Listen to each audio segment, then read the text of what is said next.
dignity, Haitian Foreign Ministry Dominique Dupé said on X. The Dominican Republic, which shares the Caribbean island of Hispaniola with Haiti, last week said it will deport up to 10,000 migrants per week who were in the country illegally, a sharp increase. So far this month, the Dominican Republic has deported more than 9,000 people, more than 7,000 of those since on Thursday, the nation's migration agency said on Monday. More than 4,900 of the total were Haitians, a Dominican official who declined to be named told newsmen. Mexican President Claudia Sheinbaum said on Monday that she had sent 2 proposals to Congress to implement a constitutional reform of the judiciary by tweaking the electoral laws. Congress passed the sweeping reform, which stipulates that all judges be elected by popular vote over the next 3 years in September. The ruling Morena Party and its allies have championed the reform as an improvement on the current judicial system, arguing it is needed to root out corruption in the judiciary. The judicial reform has already been approved. It is constitutional, and in a few days after the approval of these 2 laws, the electoral process will begin, Sheinbaum said during her morning press conference. Lower House Leader Ricardo Monreal told journalists that the proposals would first be voted on in the Senate and should likely arrive in the House later in the week. We'll speed up these 2 proposals, Monreal said, adding that Sheinbaum was due to send another package of bills to Congress next week. Sheinbaum's office, in a statement, said that the 2 reforms proposed on Monday aim to ensure certainty around the process for electing judges, justices, and magistrates. An election to replace all Supreme Court judges while reducing the numbers from 11 to 9, as well as to vote in members of an electoral tribunal and half the country's magistrates and district judges, is scheduled for June 1st. Mexico's Supreme Court last week voted to consider a constitutional challenge to the judicial overhaul and is expected to rule on whether the reform affects the independence of the courts. Judge in Ecuador on Monday ordered 30 people to stand trial in a wide-ranging organized crime and drug trafficking case involving the Andean country's judicial system. Defendants called to trial include the former president of the judicial system's regulator, provincial officials, judges and prosecutors, as well as a former police general and staff from the SNAI prison agency, among others.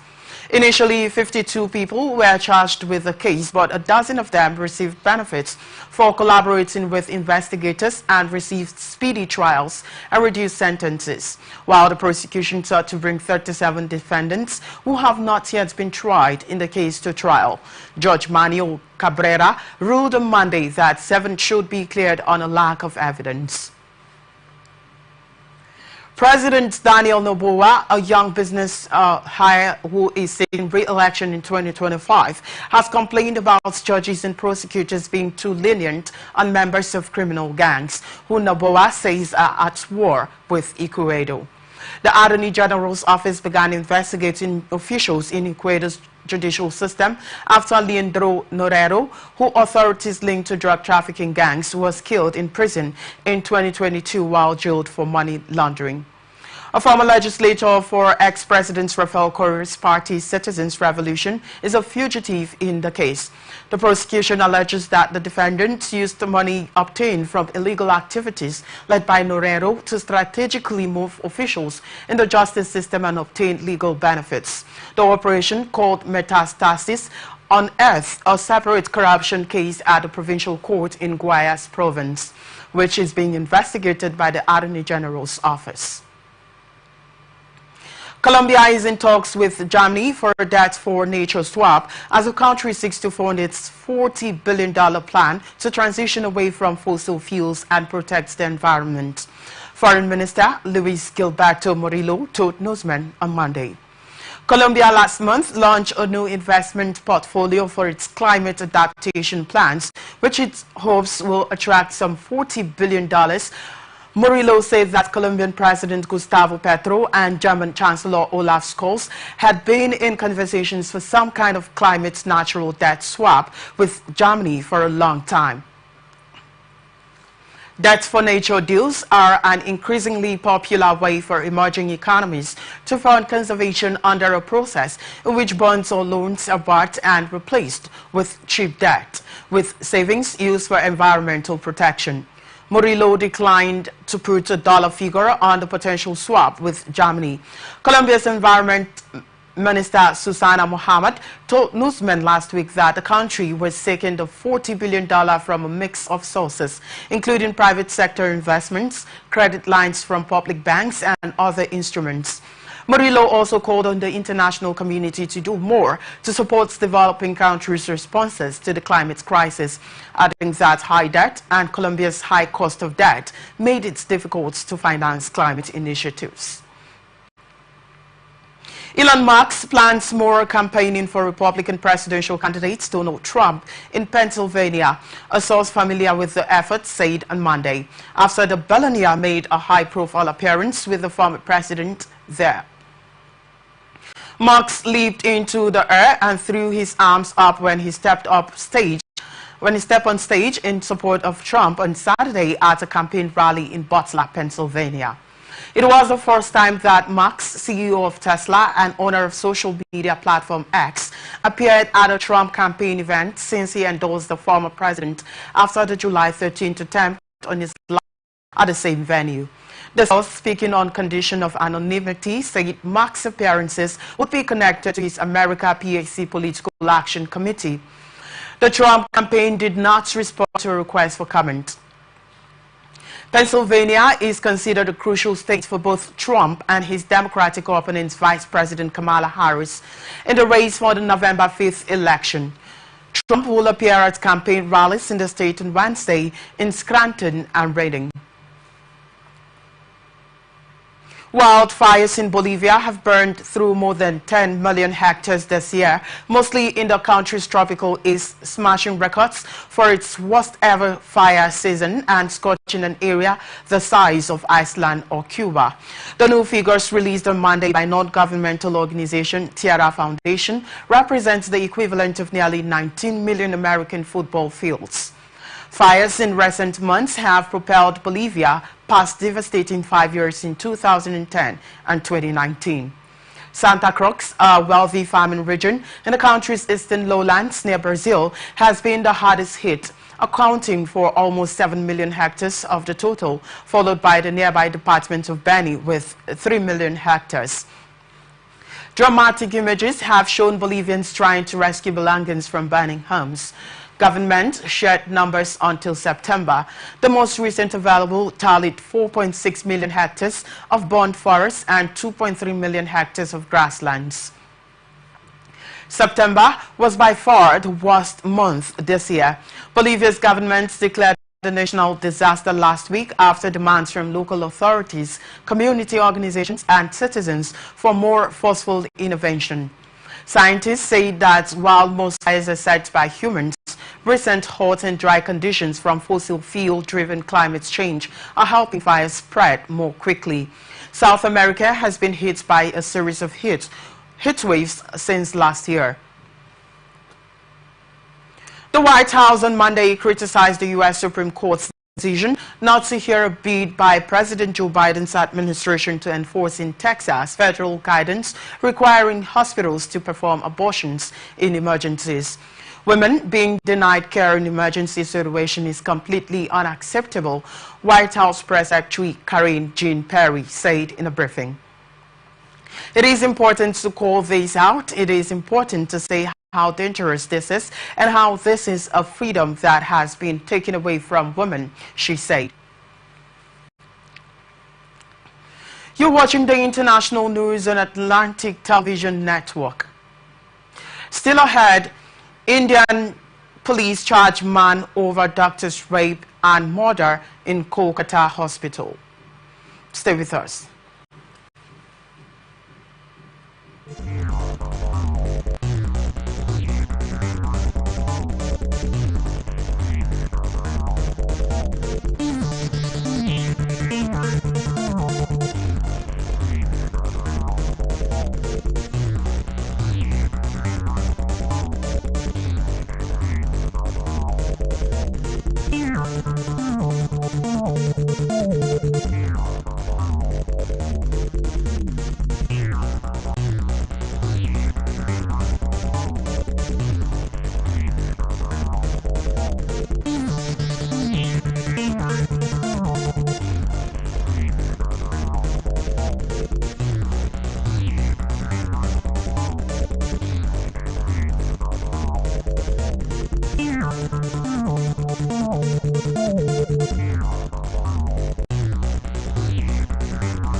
The people of Maiduguri need your help. A catastrophic flood has engulfed the city, leaving over 1 million residents stranded and fighting for survival. Entire communities are submerged, with people trapped inside homes and on rooftops cut off from food, clean drinking water and essential supplies. Health experts are warning of a potential outbreak of deadly diseases, and medical facilities are out of commission. The situation is dire. Helicopters, boats and high-riding trucks capable of navigating the treacherous, waterlogged areas are urgently required to reach the countless men, women and children still awaiting rescue. The Nigerian media is issuing a desperate plea to the government, humanitarian organizations, international actors and citizens across the nation. Step in now, before it's too late. For more information on how you can help, contact Professor Usman A. Tar, the Honorable Commissioner for Information and Internal Security, Borno State, on 0809-233-3955. Every second counts. This is powered by Atlantic Television Network.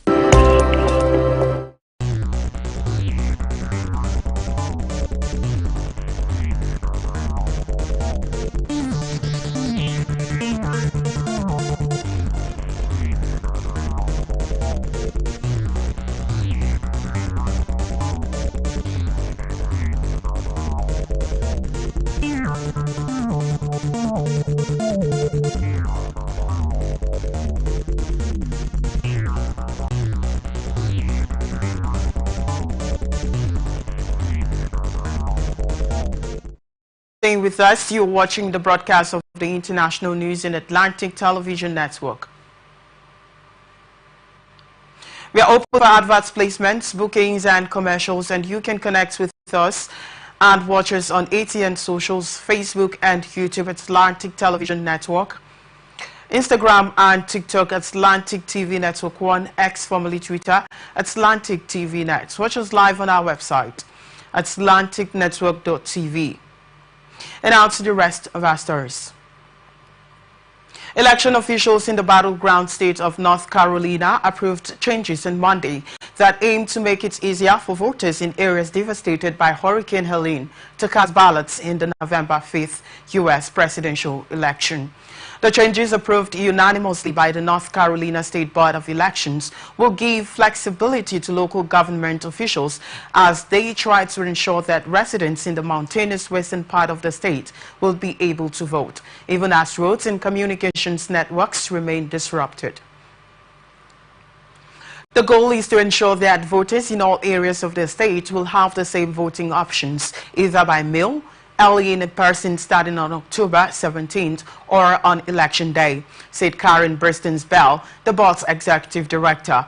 North Carolina is one of 7 states that are expected to determine whether Republican Donald Trump or Democrats Vice President Kamala Harris is the next president of the United States. Opinion polls show the two candidates locked in a tight contest. North Carolina's mountainous west was especially hard hit by Hurricane Helene, which killed more than 200 people across 6 states. Many roads in the region remain impassable, and untold numbers of residents are still cut off from the outside world. The changes approved by the 5-member election board would allow outreach teams in 13 of the hardest hit counties to visit the disaster shelters and other areas to help people complete the ballots. Those counties would be able to modify early voting hours and locations and change staffing plans if needed. The changes also would allow residents to pick up absentee ballots at local election offices and return them at any polling place on Election Day, rather than the limited locations that were previously allowed. Prime Minister Narendra Modi's party is leading in the northern state of Haryana, but is set to fall short in Indian-administered Kashmir as voters continue to be counted in 2 major elections. An opposition alliance formed by the Congress and Regional Party National Conference is ahead in Jammu and Kashmir. These were the first assembly polls to be held in India since the general election, which returned the BJP to power in June with a reduced majority. A third straight win in Haryana would be a big boost for Modi's Bharatiya Janata Party ahead of other state elections due in the next few weeks.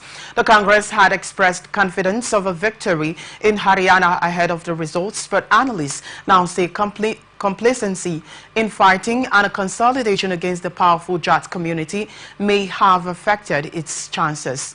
A keenly watched seat in Haryana, Julana, gave some relief to the Congress as top wrestler Vanish Phogat won her first election.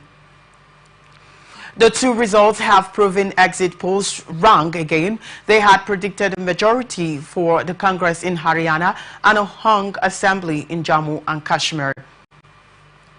At least 5 people have died and more than 100,000 remain stranded as devastating floods triggered by heavy rains and upstream torrents continue to ravage northern Bangladesh, officials said on Sunday. In Shahpur, one of the hardest hit northern districts, the water levels of major rivers have submerging new areas and displacing thousands of families. Local authorities fear widespread damage to agriculture, with crops and farmlands, particularly rice fields, facing potential devastation.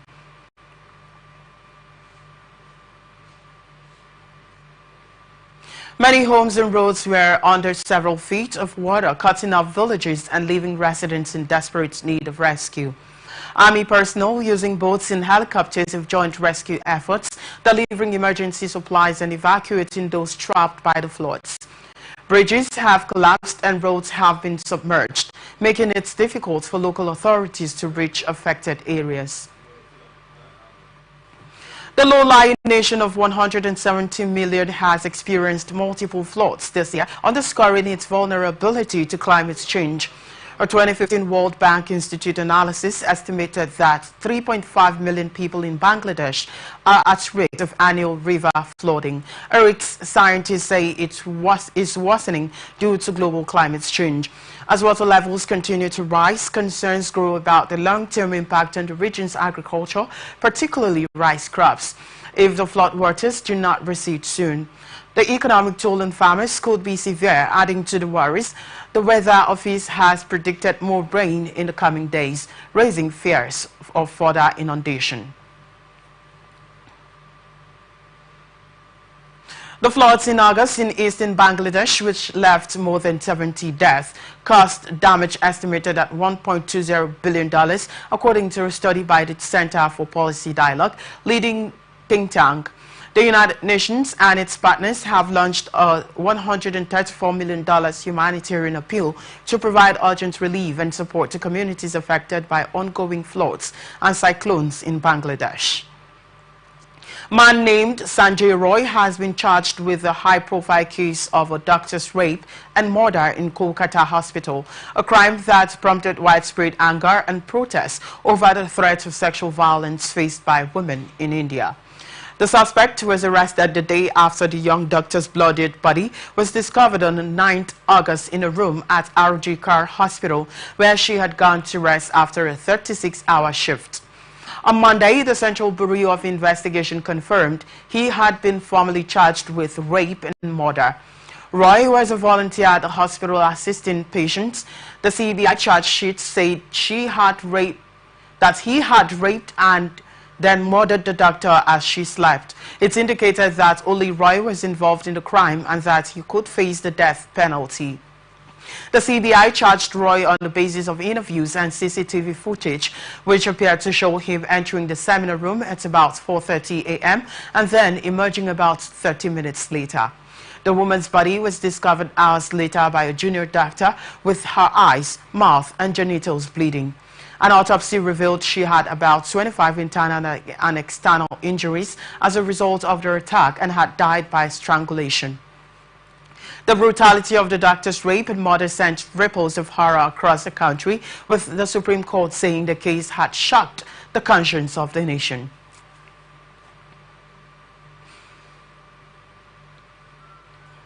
Indonesia's President-elect Prabowo Subianto will visit China next month to meet investors and offer them participation in a giant seawall project, his top advisor said on Monday. Prabowo's top advisor and brother Hashim Jojo Hadukusumo told a seminar that Prabowo plans to build a giant seawall from Indonesia's capital Jakarta to Surabaya city in East Java province. Prabowo is said to take office on October 20th.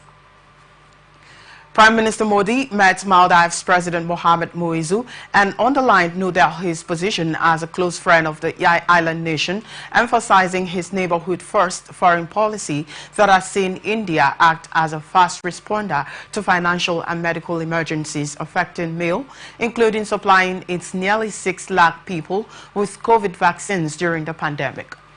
The Maldivian leader said he also hopes to conclude a free trade agreement with India, intending to increase investment in his country. The Indian government has already helped set up a substantial drinking water and sewerage facility in the Maldives, and is also helping build road infrastructure. Muizzu is on a 5-day India visit and was accorded a ceremonial reception at the Rashtrapati Bhavan earlier today. Prime Minister Modi and Muizzu also virtually inaugurated a new runway at Hanimad in the Maldives. India's ruling party is projected to have lost 2 key provincial elections to the main opposition Congress party and its allies, exit polls showed, suggesting another setback after the party fared poorly in national elections. Local media reported that Congress had a clear advantage in exit polls in the northern state of Haryana, indicating an end to a decade of rule by Prime Minister Narendra Modi's Bharatiya Janata Party in the state. The opposition also held an edge in the Himalayan territory of Jammu and Kashmir. India's ruling party is projected to have lost 2 key provincial elections to the main opposition Congress party and its allies, exit polls showed, suggesting another setback after the party fared poorly in national elections. Local media reported that Congress had a clear advantage in exit polls in the northern state of Haryana, indicating an end to a decade of rule by Prime Minister Narendra Modi's Bharatiya Janata Party in the state. The opposition also held an edge in the Himalayan territory of Jammu and Kashmir. Its status as a special semi-autonomous entity was revoked in 2019 by Modi's government, which says the move has helped to restore normalcy in the area and boosted development. Russian court has sentenced a 72-year-old American citizen to almost 7 years in jail for allegedly fighting as a mercenary for Ukraine. Prosecutors said Stephen James Hubbard was serving in a defense unit based in the eastern city of Izum when he was captured by Russian forces in April 2022, shortly after Moscow launched its full-scale invasion of Ukraine. Hubbard systematically received material compensation for his participation in the war on the Ukraine side, a statement by the Russian prosecutor general. He has now been sentenced to 6 years and 10 months imprisonment in a penal colony. Hubbard, a native of Michigan, pleaded guilty to the charges last week, according to Russian state media. However, his sister Patricia Fox told newsmen that Hubbard held pro-Russian views and was unlikely to have taken up arms at his age. Hubbard had moved to Ukraine in 2014 and lived there for a time with a woman surviving off a small pension. He and his partner later split up, but he continued living in Ukraine. At least 10 U.S. nationals are currently behind bars in Russia. A number of Americans were released in a prisoner swap between Moscow and the West in August.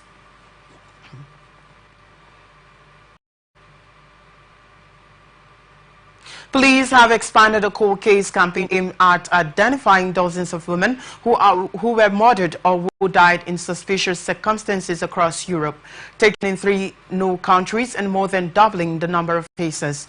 The international policing organization Interpol said on Tuesday that forces from France, Italy and Spain had joined those in Belgium, the Netherlands and Germany, which last year launched Operation Identify Me to help name 22 female victims.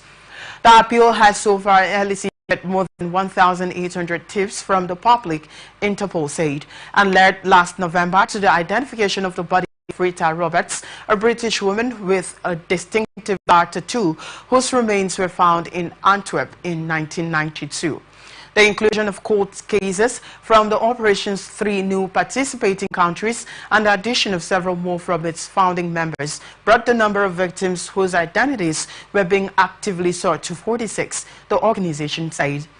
Interpol said the 6 countries were also sharing analytical capabilities and advanced forensic methods such as DNA profiling, facial reconstruction, and isotopic analysis that could help uncover clues about the victims' origins, lifestyle, and cause of death. Ilda Dadin, a prominent Russian opposition activist fighting in Ukraine for Kyiv, was killed in action by Russian artillery fire, according to the group that recruited him. The Civic Council Dadin remains a hero. Ilda Dadin, a prominent Russian protester, was sentenced to 2.5 years in prison for violating Russia's restrictive rules on protest. He was the first person prosecuted under Dadin's law, which made it a criminal offense to commit repeat violations. Dadin was sentenced to hunger strike and tortured by prison guards. After his release in 2017, he described being hungry from a wall and threatened with rape, admitting that the brutality nearly broke him. Dadin, a pacifist, joined a Russian volunteer battalion fighting for Ukraine. He cited aggression, mass killing, torture, rape, and looting as reasons for choosing the call sign Gandhi. Dadin felt the bold personal responsibility for Russia's invasion of Ukraine. Russian citizen Dadin, who joined the Ukrainian armed forces in June 2023, believes they failed to stop Vladimir Putin. He initially joined the Siberian Battalion and later the Freedom of Russian Legion, despite their small numbers and effectiveness. They have claimed successes, including a cross-border incursion into Russia during Putin's re-election.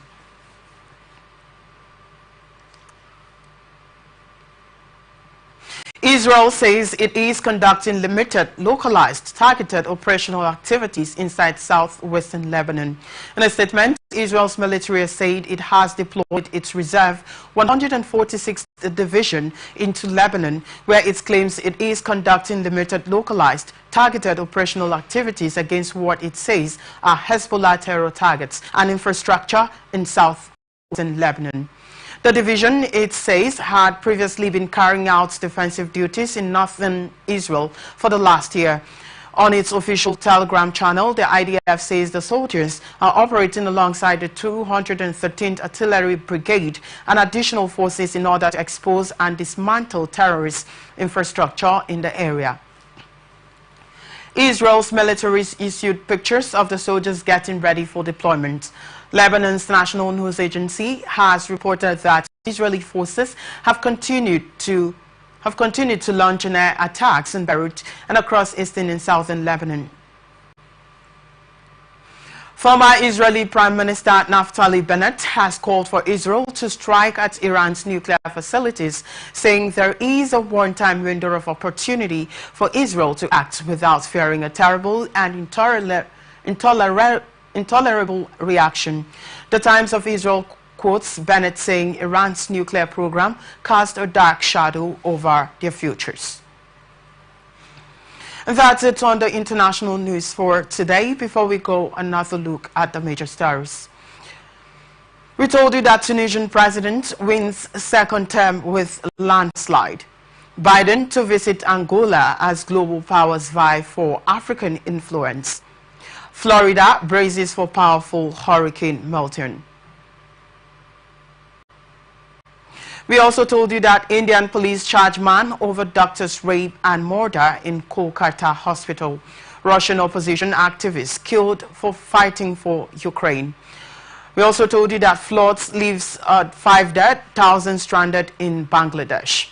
And that's it on the international news for today. Thank you so much for watching. I am Victor Peter. Remember, you can follow us on our social media platforms, X, formerly Twitter, at Atlantic TV Net, Facebook and YouTube at Atlantic Television Network, Instagram at Atlantic TV Network. Watch us live on our website, atlanticnetwork.tv. Peace and unity are the pathways to progress. Business news comes up next. Do stay with us.